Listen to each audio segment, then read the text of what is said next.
Hi all, welcome to this group presentation on going to the movies in German occupied territory in World War II.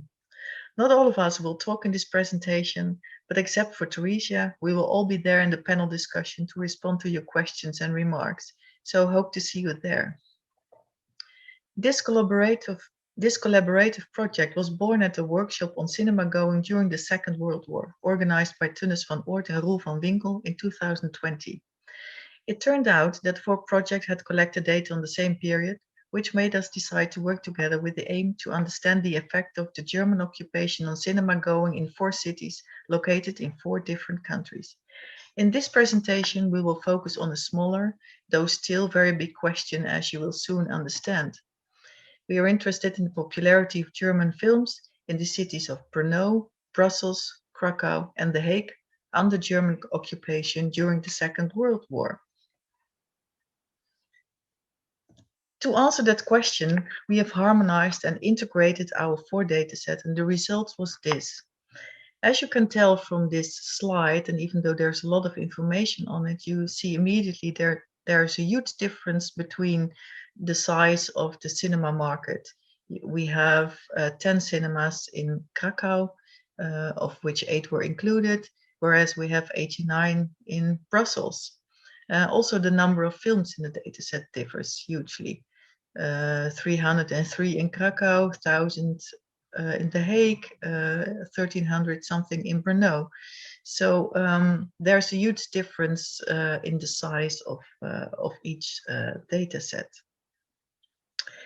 After harmonizing and integrating a lot of data cleaning, we did a first POPSTAT calculating and then focused on the build-up of the data set. And a first analysis of the integrated dataset was focused on the country of origin of the films that were shown. And this was the result. As you can notice immediately, German films had a very high share in each city. This looks all very straightforward. However, behind the seemingly clear graph hides a complex labyrinth of regulations and measures taken by the occupying forces to regulate film supply and attempts to direct audience demands. There were regulations to curtail and ban the film import. In Krakow, the national productions were banned, and in Brno, there was even a curtailment of the exhibition length of the national product. In all 4 cities, there was also censorship to regulate the kind of films that could enter exhibition. In each city, regulations were slightly different and started at a different moment in time. So for now, for this presentation, we decided to focus on one aspect, and that was the aspect of the film import regulations. And we focused then on the shared import regulations, and there were 2. That was the total ban on films from the USA and the non-ban on German films, which is in a way also a regulation. So what we did, we analyzed the effect of the ban on American films, the effect the ban on American films had on supply. In this graph, you see the effect of the ban on American films. As you can see, in all 4 cities, the numbers dropped to almost 0. The green bar is the American films. As you can tell, there were no American films shown in Krakow. You see here 0%. That's because the dataset of Krakow starts after the ban on American films was implemented, and we are working on it and maybe do something about it in the future. Since the German films were not banned and regarded as preferable by the occupiers, we also compared the share of German films before and after the ban of American films. These are the blue columns. In Brno and Brussels, there was an increase of about 10% share of POPSTAT for the German films. In The Hague, this was almost 40%. For Krakow, again, we couldn't measure the effect, but there was another ban that was specific for Krakow. That was the ban on Polish films. For this, we could measure the effect. And this is what you see. In Krakow, the Polish films had a share of a little over 21% before the ban, and it dropped to 0 after. It's clear that German films took over the share of the Polish films as their share rose from 75 to 96%. The two graphs show that we have to be careful when we want to say something about the popularity of German films in general. In some cities, there simply was not much else to choose from. However, in all cities, there was an abundance of German films audiences could choose from. So our next step was to find out which films were shown in all 4 cities, so we could compare preferences for specific films. Not surprisingly, because of its overall presence in the dataset, German films were shared in German films were most shared in all 4 cities. As you can see here, we have 145 German films, and only 1 of Hungary, 3 of Italy, and 2 of Austria. And these 145 films make up about 16% of all the German films in the dataset. As you can see, we have 891 films in the dataset. And as you could see in the earlier graph, the German films dominated most of the supply side. To analyze the popularity or non-popularity of specific German films, we started with a comparison that was based on the POPSTAT that each film collected in a city within the 12 months after its first appearance in that city. Then we created the top 10 of most popular German films in each city. The next step was to filter out the films that were shown in all 4 cities. And finally, adding the ranking of the films in the other 3 cities when it fell outside the top 10. Otherwise, of course, the ranking was already included. The result is what you see in this very colorful graph. Each bar represents the position, the ranking of the film in the popularity range. And each city has a color. So The Hague is pink, Krakow is blue, Brussels is orange-yellow, and Brno is green. So the films at the top chart are the ones that were the most popular because, as you can see, this is the top 10.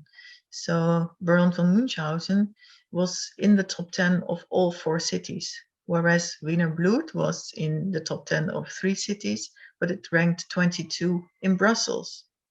So when you go down, you see films that were maybe just very popular in one city and not so very popular in the other ones. So for the next part of the presentation, we look into explanations for this popularity. And we decided to focus on the most popular film. And we decided on a film that was only popular in one city and not so popular in other cities. That was Anushka. We first moved to now to Karina to discuss Baron von Münchhausen. Okay. So as Clara said, Münchhausen was under the top 10 in all the 3 cities, despite that the situation in all 3 cities were quite different in terms of the occupational policy and in terms of the audience's cultural background. So we were thinking about possible explanations for the success of the film. First of all, the film was made at a very high cost. It was produced for the 25th anniversary of UFA, and it was the second expensive film of the Nazi era. It is in color, it's one of the few films in color, so it stands in a sharp contrast to the reality experienced under the German occupation in all 3 cities. It takes the audiences on the ride into an illusional world. It is based on a story that was very known in all the cities. It's an adaptation of a story of Baron Münchhausen, who was written first in the late 18th century. Since then, it has been the original was in German. Since then, it has been translated into many languages and rewritten for many times, and also has a previous adaptation in film. So audiences could know what to expect from this topic. Can we have the second slide?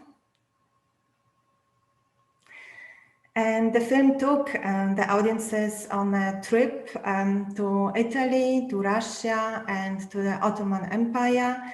It showed the marvelous adventures of Baron Münchhausen, who were flirting with Karina the Great, who took part on the Russo-Turkish War. And the film was aimed for to attract most possible white audiences. Some of the audiences and attraction, as we thought, could be also some pictures of naked women. So they were possibly the basics reasons for the success. I would add here that the Nazis were aware of that they couldn't force the national hegemony with topics that were only bound to Germany. So they preferably used topics set outside Germany or outside, even outside Europe. And as my colleagues told me, sent me advertised material, in the advertisement, the information about origin of Baron Münchhausen, that he was a German baron, was not mentioned, whereas the exotic places were put in front in the advertisement. Thank you very much. Okay, so let's have a look at another case study, Anushka. Besides identification of shared hits and shared preferences, we may use the collected data for individualization of culturally specific reception. Let's take the Bavaria film Anushka as an example. The movie was highly successful in Brno and ranked as the 9th most popular movie there, but was an extraordinary result in comparison to the other cities. It reached a mild success in The Hague and a mediocre result in Krakow and Brussels.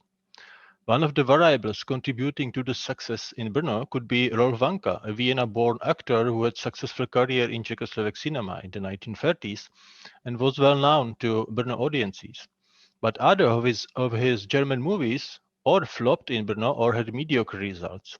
The most significant variable was arguably the Viennese setting of the movie. In fact, musical production set in Vienna was a general recipe for international success recognized by the Nazi film industry itself. In 1944, the head of UFA company Kalber reported that, quote, Viennese operetta movies are very popular for years. Anushka, however, was neither musical movie nor Vienna film production. In the same report, Kelble mentioned Anushka, that was partly set in a Slovak village, as an example of a movie not accepted by the represented nation. And the fact that Anushka was denied by Slovak critics and audiences is well documented. The movie starts in a rural setting of a Slovak village and presents the villagers as instinctive, sensuous, and lusty creatures. To represent a foreign nation in a German movie brought a risk of a failure in the respective country.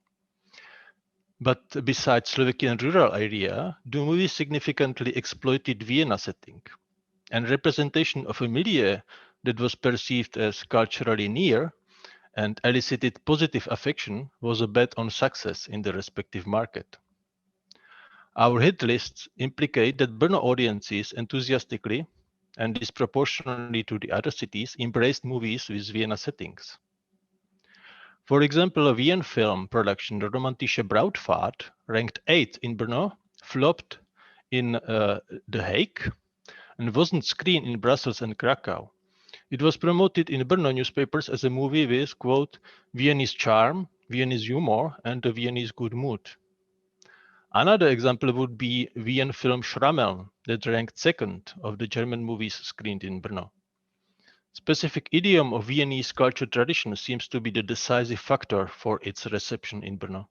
Folk music and pubs, as an alternative to the more universal cosmopolitan attractiveness of operetta, coffee houses, and upper crust bars. Although this folk aspect of Viennese culture wasn't exclusive for Schrammel, only here it became the dominant milieu. This culture idiom had a long tradition in the Czech lands and was successfully cultivated by the biggest Czech star of the 1930s, Vlasta Burian. What made hits of Vienna setting in Brno was a mixture of three factors: the Central European culture tradition the movies refer to, the feeling of cultural nearness to Vienna, and the perceived non-Germanness of Austrian culture. For Czech audiences, the folk idiom of Viennese culture was not only acceptable but even preferred.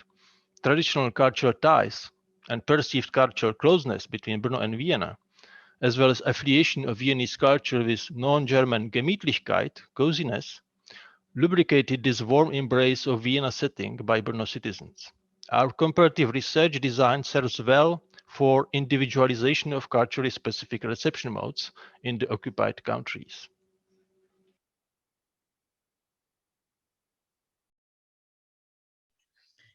So what have we seen and what have we observed? As we heard, there's a lot more to dive into, and there's a mer à boire for explanations, and we've only just begun. But one of the things that are general observations, but even so we have to make them, that even under an authoritarian regime, there were many local differences, right? So, and we have to look into those differences. We can't look at it as one system that works the same everywhere.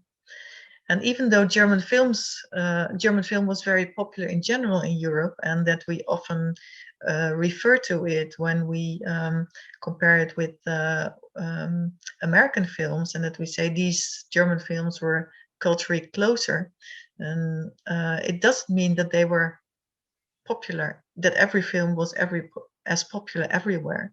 It shows that it's very difficult to produce a film that was popular everywhere, as we just showed in these examples.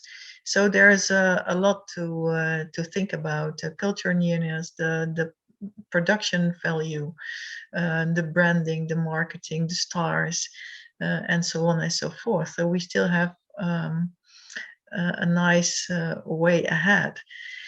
But for now, we have to close, and we really hope that we will meet you at the panel discussion on May 26th at 1600 hours GMT, and we hope to see you there. Thank you for watching. Bye. See you. Bye-bye.